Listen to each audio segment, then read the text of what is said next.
नमस्कार। नाग पंचमी हिंदुओं का एक प्रमुख त्यौहार है। यह श्रावण माह की कृष्ण पक्ष की पंचमी तिथि को मनाया जाता है। इस दिन नाग देवता की पूजा की जाती है। प्राचीन काल में एक नगर में एक सेठ जी रहते थे। उनके 7 पुत्र थे और सातों शादीशुदा थे और सातों बहुओं में सबसे छोटी बहू सबसे ज़्यादा सुशील, विदुषी व संस्कारी थी। एक दिन सबसे बड़ी बहू ने सभी देवरानियों से कहा, आज घर को लीपने के लिए पीली मिट्टी ले कर आते हैं। सभी बहुएं डलिया और खुरपी लेकर चली गई। जब बहुएं मिट्टी खोदने लगी तब वहाँ एक सर्प निकला। जब बड़ी बहू खुरपी से उस सांप को मारने लगी तब छोटी बहू ने कहा, इसे मत मारो, यह बेचारा तो मेरा भाई है।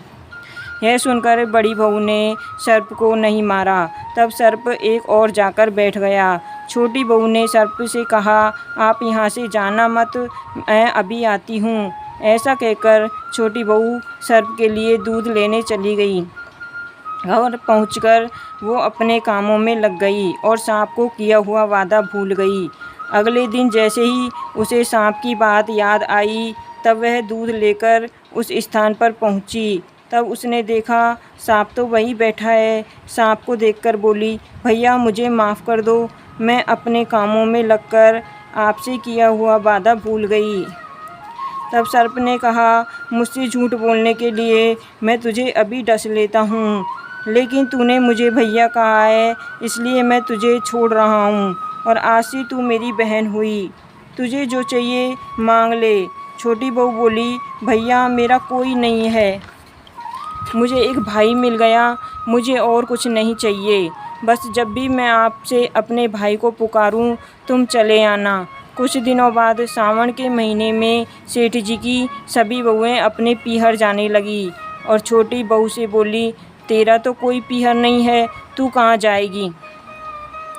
यह सुनकर छोटी बहू बहुत रोई। तभी वह सर्प एक मनुष्य का रूप धारण करके उसके घर आया और बोला, मेरी बहन को भेज दो। तब सबने कहा, इसका तो कोई नहीं है, भाई नहीं है। तब वह बोला, मैं इसके दूर के रिश्ते का भाई लगता हूँ।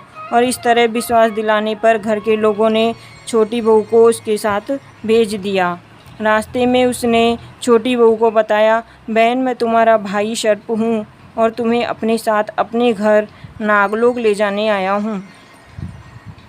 तुम डरना मत और तुम मेरी पूँछ पकड़ लो। छोटी बहू सर्प के कहे अनुसार उसकी पूँछ पकड़ ली। जैसे ही बहन नागलोक पहुँची, नागलोक के धन व ऐश्वर्य को देखकर छोटी चकित रह गई। सर्प उसे अपनी माता के पास ले गया और बोला, माता यह मेरी बहन है, इसने मेरी जान बचाई थी और वह कुछ दिन हमारे साथ रहने आई है। तब सर्प की माता ने छोटी बहू को गले से लगा लिया और वह वहाँ खुशी खुशी रहने लगी। वहाँ पर शेषनाग के छोटे छोटे बच्चे जन्मे हुए थे।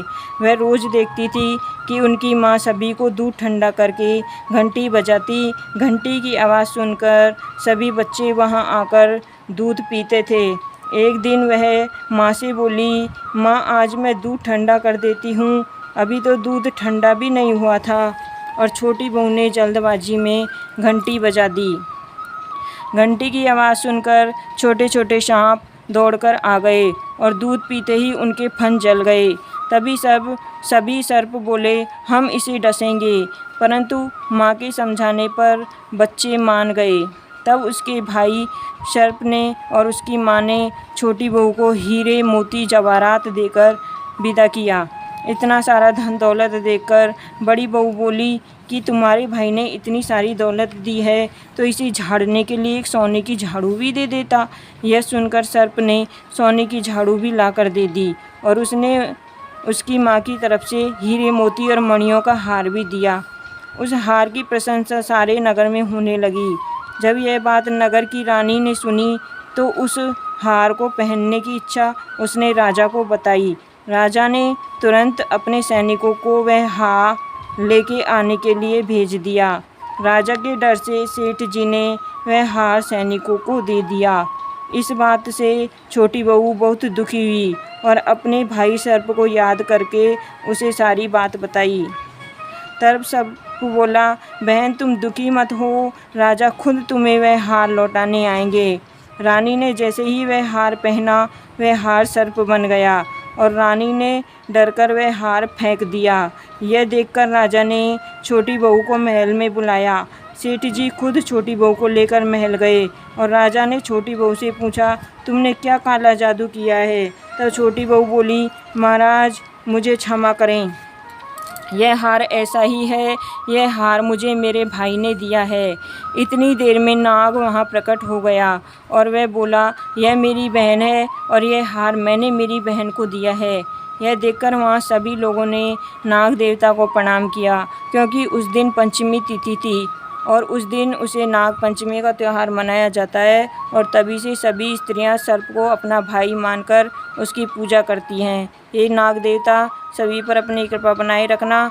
कहानी सुनने वाले और सुनाने वाले सभी का भला हो। अगर आपको मेरी कहानी अच्छी लगी हो तो मुझे लाइक करें, सब्सक्राइब करें और कहानी को शेयर करें।